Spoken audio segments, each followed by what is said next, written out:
Estimada Iglesia, les saludo con la paz del Señor. Hemos tenido 6 estudios bíblicos hasta la fecha. Los 2 primeros están mencionados como introducción e introducción número 2. Después hemos tenido 4 estudios que se han llamado por capítulos. El último fue el capítulo número 4. En este capítulo estudiábamos el significado de los términos tiempo, tiempos y medio tiempo. 1260 días, 42 meses y semanas. Además estudiamos esta profecía tan grande llamada de las 70 semanas, un tema muy importante para la lectura de Apocalipsis. Quiero recordarles que está dividido en 7 semanas, 62 semanas, y ahí sucede exactamente el año en que fue crucificado el Señor. Esto demuestra la precisión de las profecías. Luego queda una semana cuya conclusión es la semana de la gran tribulación. Esto fue lo que hemos compartido hasta esta fecha. Hoy vamos a reflexionar en este capítulo número 5, un poco en Apocalipsis. No pretendo tener el estudio bíblico de este libro porque faltarían meses para estudiarlo y no me encuentro capacitado para explicar todo su contenido. Pero si hay asuntos o pautas que son muy importantes tener presente para aquellos que leen y estudian Apocalipsis constantemente, que deseo compartir con ustedes. La cronología de Apocalipsis es difícil de entender, y especialmente, como veremos si nos fijamos solamente por la división en capítulos y versículos. El libro en sí da la cronología de los múltiples eventos que sucederán durante esta semana número 70.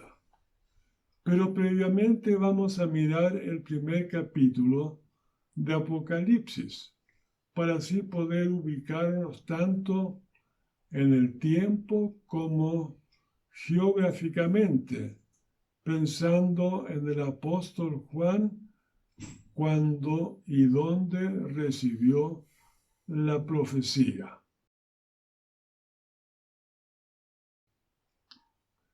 El apóstol Juan estaba desterrado en la isla de Patmos por causa de la palabra de Dios y del testimonio de Jesucristo.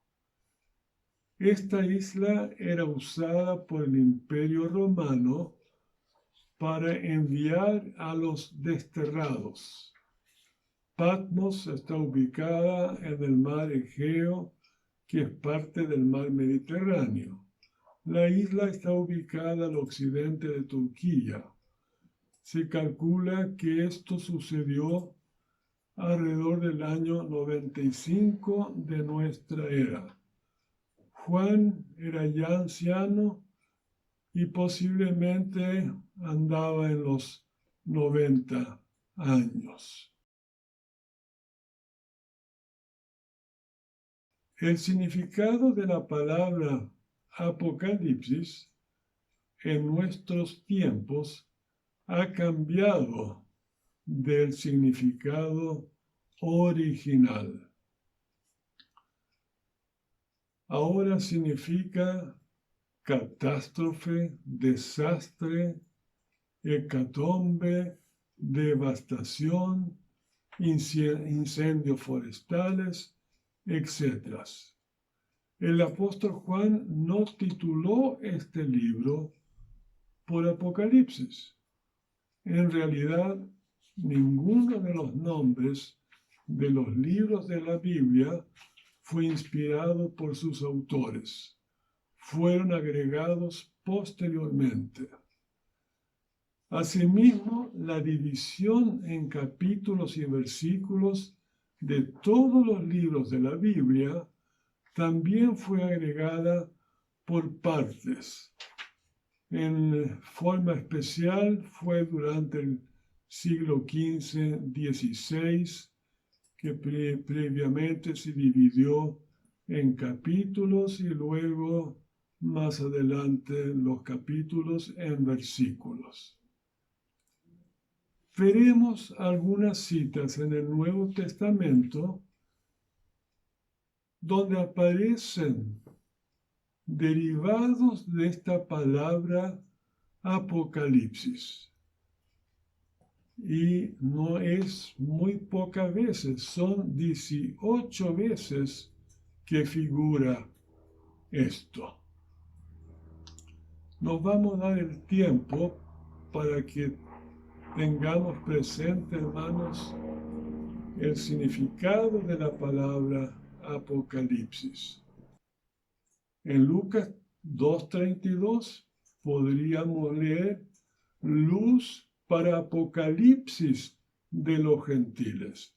Y claro que nos suena muy raro a nuestros oídos esto, justamente porque el uso afuera, el uso secular de la palabra Apocalipsis nos ha hecho influencia en el significado de la palabra.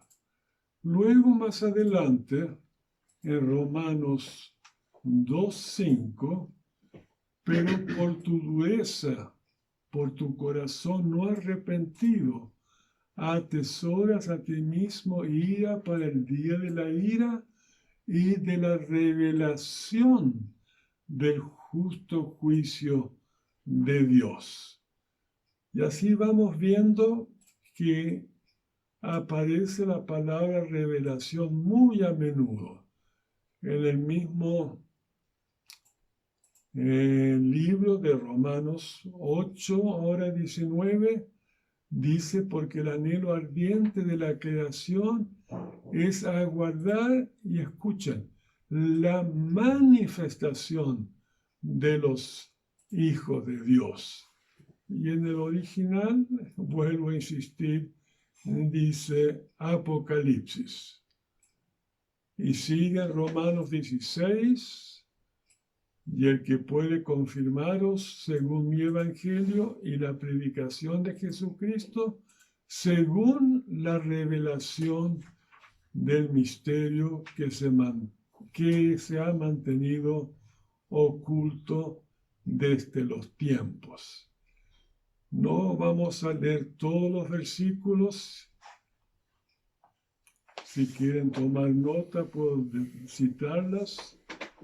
En 1 Corintios 1:7, en 1 Corintios 14:6, en 1 Corintios 14:26, en todos estos dice revelación. En 2 Corintios 12:1 también dice revelación.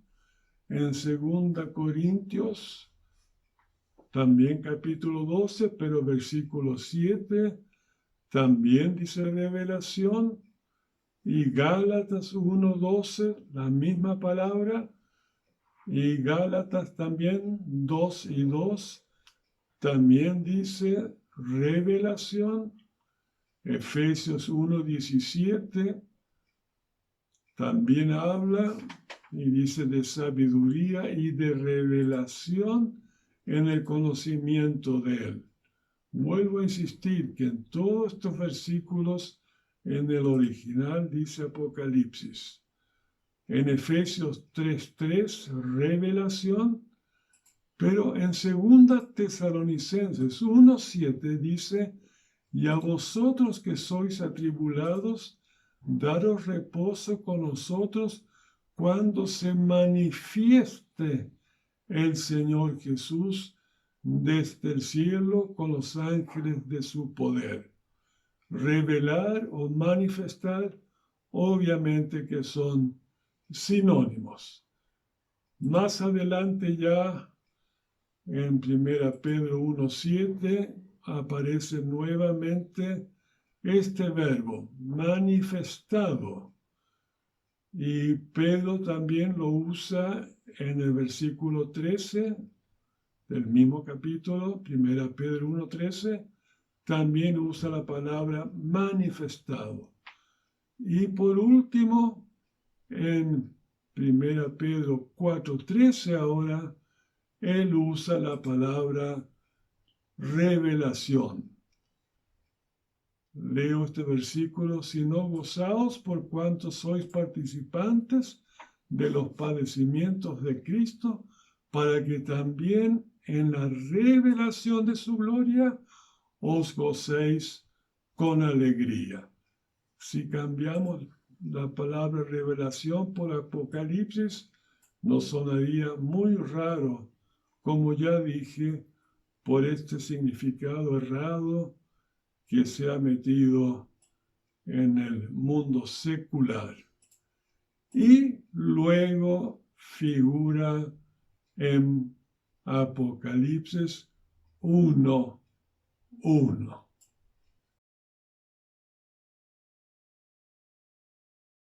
Vamos a leer.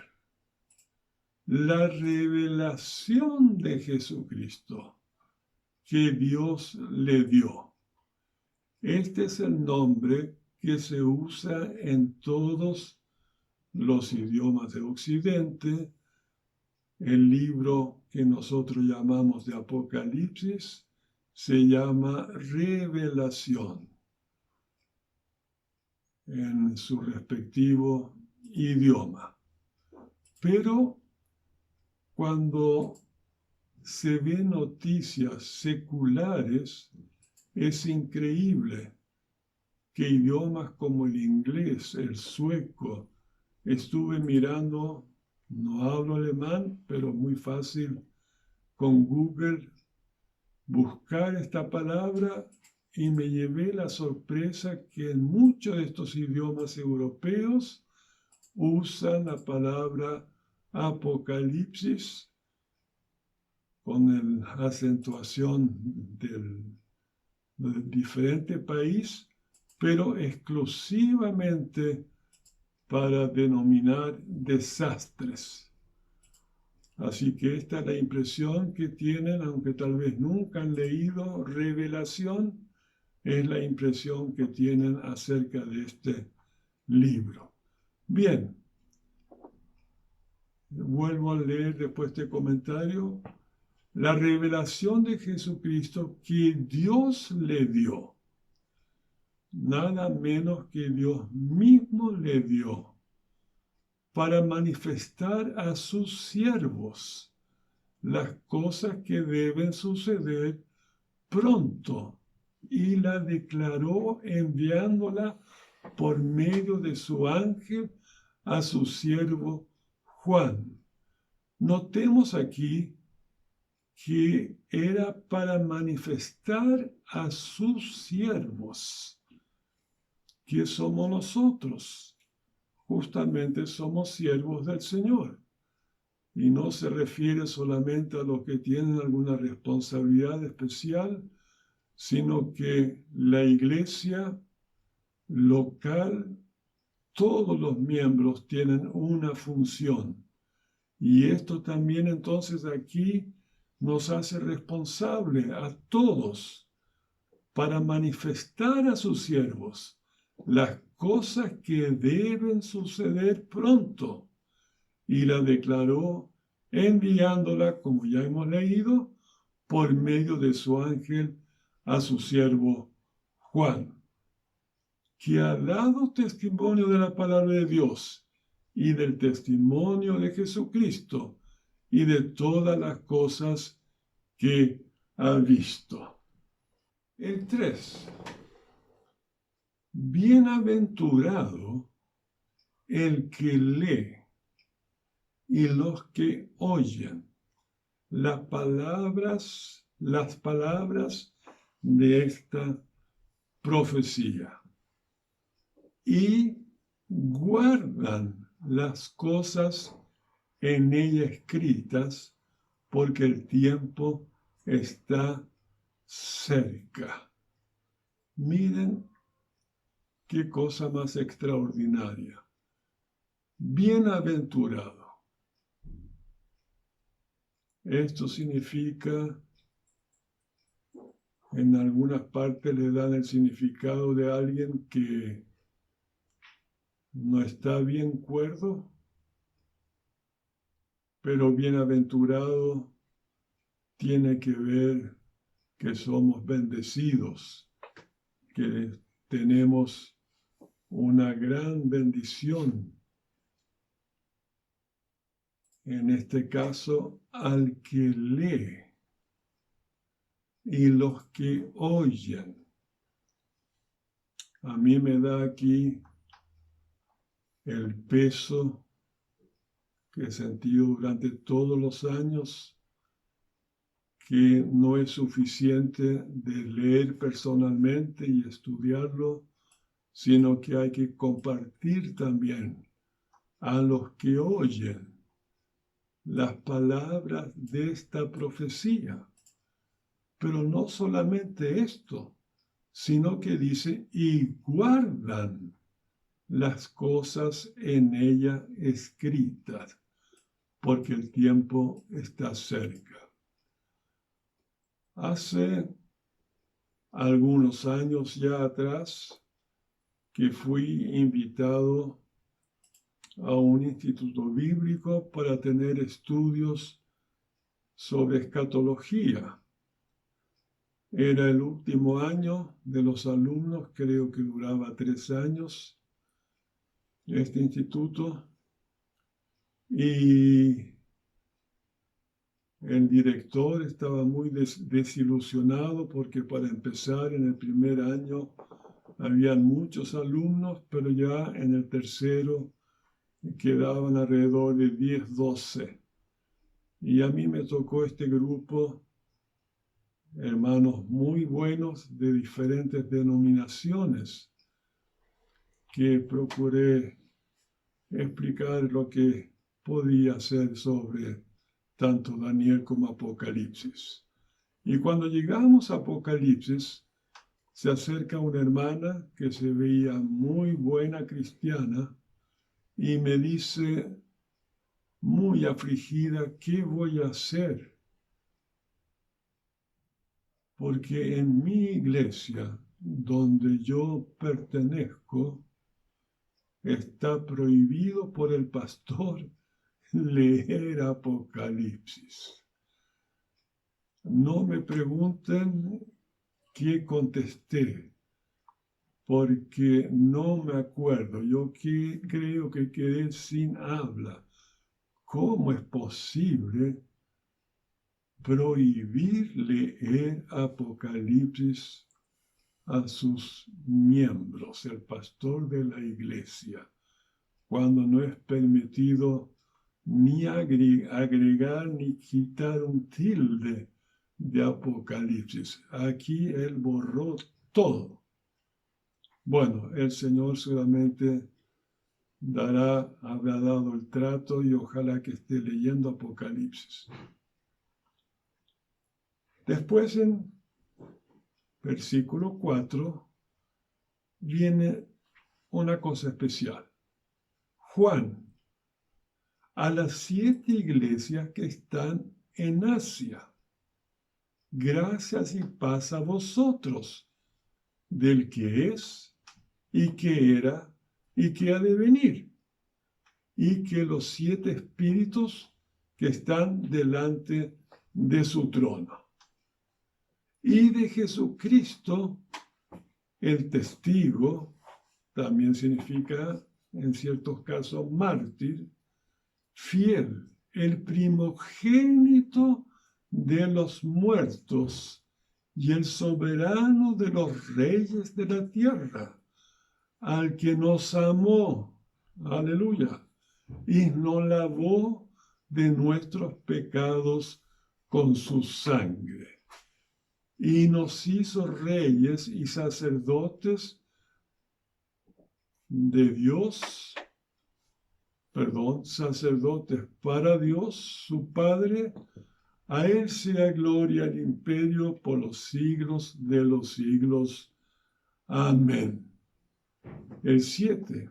He aquí que viene con las nubes y todo ojo le verá, y los que les traspasaron y todos los linajes de la tierra harán lamentación por él.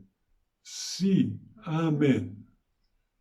Y dice, yo soy el alfa y la omega, principio y fin, dice el Señor, el que es y que será y que ha de venir, el Todopoderoso. En el versículo 9, Juan ve la visión del Hijo del Hombre. Aquí Juan empieza ahora a escribir diciendo, yo Juan, vuestro hermano y copartícipe vuestro en la tribulación, en el reino y en la paciencia de Jesucristo, estaba en la isla llamada Patmos por causa de la palabra de Dios y el testimonio de Jesucristo. Yo estaba en el Espíritu en el día del Señor. La mayoría acepta que esto fue un día domingo. Y oí detrás de mí una gran voz como de trompeta, que decía, yo soy el Alfa y la Omega, el primero y el último. Escribe en un libro lo que ves y envíalo a las 7 iglesias que están en Asia, a Éfeso, Esmirna, Pérgamo, Tiatira, Sardis, Filadelfia y Laodicea. Y me volví para ver la voz que hablaba conmigo, y vuelto vi 7 candeleros de oro, y en medio de los 7 candeleros a uno semejante al Hijo del Hombre, vestido de una ropa que llegaba hasta los pies y ceñido por el pecho con un cinto de oro. Su cabeza y sus cabellos eran blancos como blanca lana, como nieve, sus ojos como llama de fuego, y sus pies semejantes al bronce bruñido, refulgente como en un horno, y su voz como estruendo de muchas aguas. Tenía en su diestra 7 estrellas. De su boca salía una espada aguda de 2 filos, y su rostro era como el sol cuando resplandece en su fuerza. Cuando le vi, caí como muerto a sus pies. Y él puso su diestra sobre mí, diciéndome, no temas, yo soy el primero y el último. Esta impresión, comentando un poco, que Juan tiene, no es para menos de caer como muerto a sus pies. Es decir, estaba cerca, muy cerca viendo al Señor Jesucristo. Tiene que haber sido una impresión enorme y la descripción que Él da tiene su simbolismo, por supuesto, porque sabemos la eficacia de lo que el Señor dice. Él habla y se cumple. Él condena y se cumple. Y cuando Él perdona, se cumple. Una espada aguda de 2 filos. Y su rostro era tan resplandeciente como el sol. No era fácil para Juan describir esto de nuestro hermano mayor, que es el Señor Jesucristo. Pero el 17 dice después, un poquito más adelante, que el Señor puso su diestra sobre mí, diciéndome, no temas, yo soy el primero y el último. Antes ya habíamos oído hablar que Él es el alfa y el omega, la primera y la última letra del abecedario griego.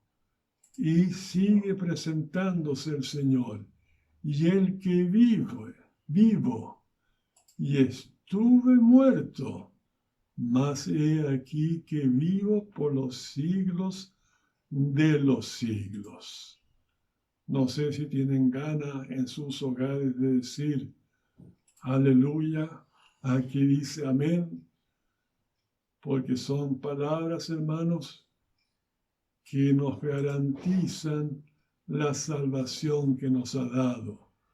Y luego dice, y tengo las llaves de la muerte y del Hades.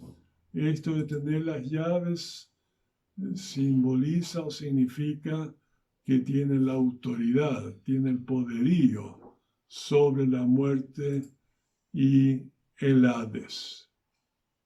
Aquí la palabra Hades, tal vez es interesante comentarla desde ya un poco. Es el nombre griego que se da lugar del reino de los muertos. Fue al Hades que descendió el Señor cuando expiró en la cruz. Pero el Hades no lo pudo retener, como sabemos. Hay versiones bíblicas de ciertas corrientes que no son sanas y que traducen el Hades con la palabra infierno. Pero hay diferencia con el Gehenna, que también veremos si lo vamos a tratar más adelante, que significa el lugar donde irán todos los que están condenados. Ahí no hay ninguno todavía, no ha sido inaugurado, sino que las personas que mueren en pecado van al Hades. Y desde la crucifixión y resurrección hubo un cambio y los muertos en Cristo van al paraíso. Bueno, leamos el 19. Escribe las cosas que has visto y las que son y las que ha de ser después de estas. Aquí tenemos nosotros la primera indicación cronológica. Las cosas que has visto, las cosas que son y las que ha de ser después de estas. Las que ha visto son lo que hemos estado leyendo. y ahora tenía que escribir las que son y las que han de ser después de estas. El misterio de las 7 estrellas que has visto en mi diestra y de los 7 candeleros de oro, las 7 estrellas son los ángeles de las 7 iglesias y los 7 candeleros que has visto son las 7 iglesias. Aquí veremos ahora un mapa que nos da la ubicación de algunos detalles de los cuales hemos comentado. No sé cómo lo verán ustedes, pero ven que está el mar Mediterráneo y hay un territorio un poquito más oscuro y se ven 7 puntos o estrellas que son las 7 iglesias mencionadas. Y esto es la actual Turquía, que es más grande que lo que está con un color un poquito más oscuro, más café.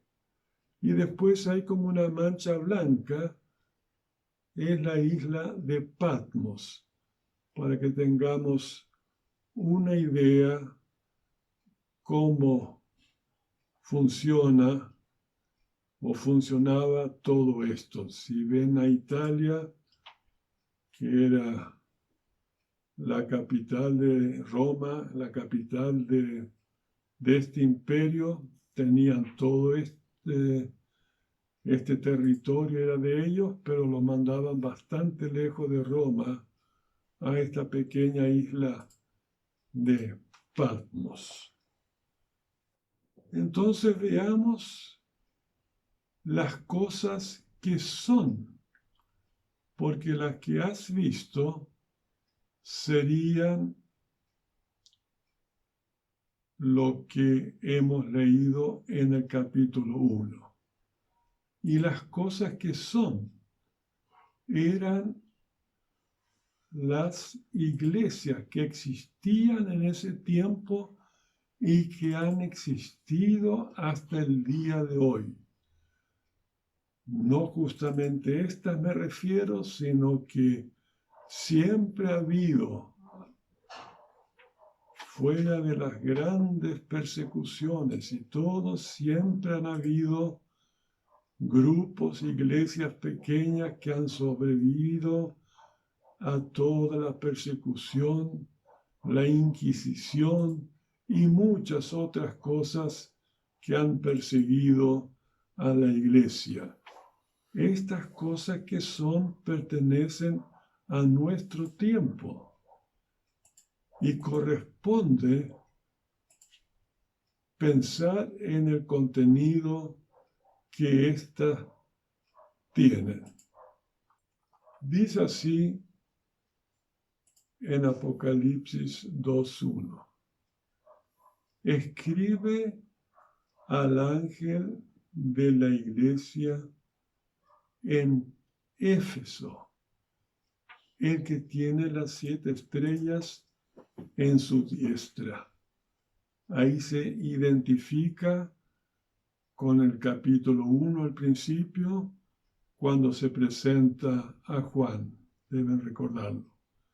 El que anda en medio de los 7 candeleros de oro dice esto. Y a cada iglesia reconoce las obras. Pero no está el Señor conforme con todas, sino que si leemos en la Biblia, ojeamos un poquito, de las 7 iglesias, hay solamente 2 que se libran de crítica o de amonestación que no lo hacen bien. Y es la iglesia de Esmirna y de Filadelfia. Todas las otras tienen cosas buenas, menos la Odisea. Esa está muy mal puesta. Pero las otras tienen cosas que son positivas, pero tristemente también tenían cosas que al Señor no le agradaba. No es el tiempo ahora para estudiar esto, sino que, como dije al comienzo, quiero dar algunas pautas para ver, en primer lugar, la cronología y poder ubicarnos en el tiempo que vivimos.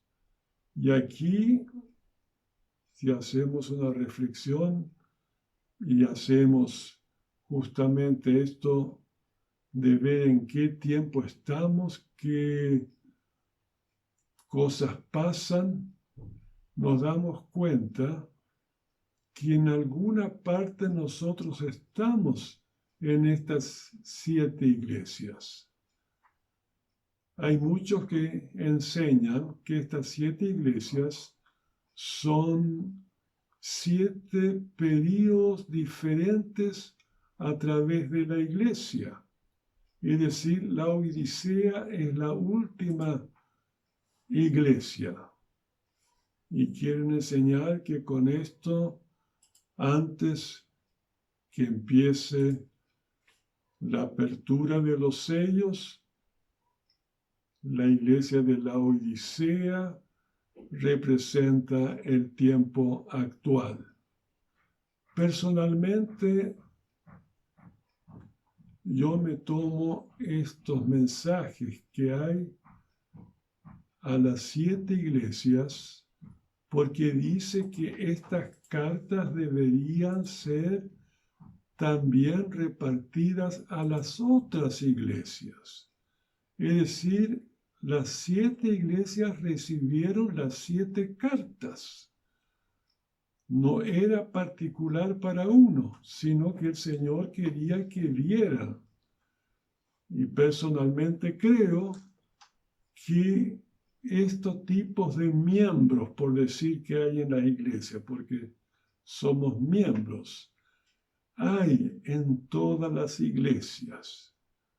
Hay aquellos, como en el versículo 2, que dice, conozco tus obras y tu arduo trabajo y paciencia, y que no puedes soportar a los malos.